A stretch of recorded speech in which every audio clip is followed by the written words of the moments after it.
ingon na Ginoo, ayaw kamo kagool, sali kamo sa Dios, ug sumali kamo kanako. Sa balay sa kong amahan, adunay daghang puloy-anan.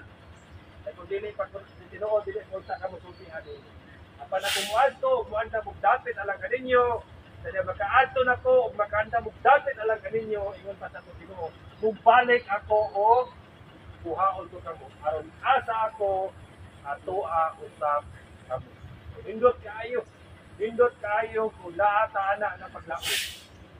No? Kanang nga bitaw, ito di makuha bitaw. Pero ang saad sa Dios, ya, eternal life. Ang saad sa Dios na kinabuhi dayon. Kung man ang kinabuhi dayon, muna na siya ang pagpuyo nato dito sa langit. Sa langit, basta ka madayag, wala na kamatayon, wala na sakit, wala na mga kabalatian. No, nahangaw na ang daan mga butang ug ang pagtuo. Tama sa itong Ginoo. Ang iyang lawas sa temporary na matay siya, no? Ilubong siya human sa tulok na adlaw, nabanhaw siya, ug sa pagkabanhaw niya mga igsoon, ang iyang lawas di na madulot. Ang iyang lawas di na mamatay.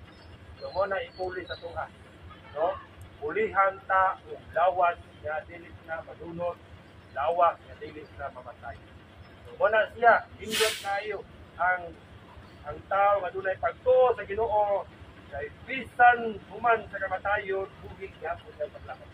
Pero ang taong dautan bisan unsa sa kadato dili kamatay niya mamatay po sa iyang paglakop. Pero ang taong matarong pagtuo sa Ginoo ingon pa ni Pablo kay alang kanako ang akong pagkinabuhi diha kang Kristo o ang kamatayon naghatag kanako og kadaugan. Ano man kay ikamatay niya kauban niya ang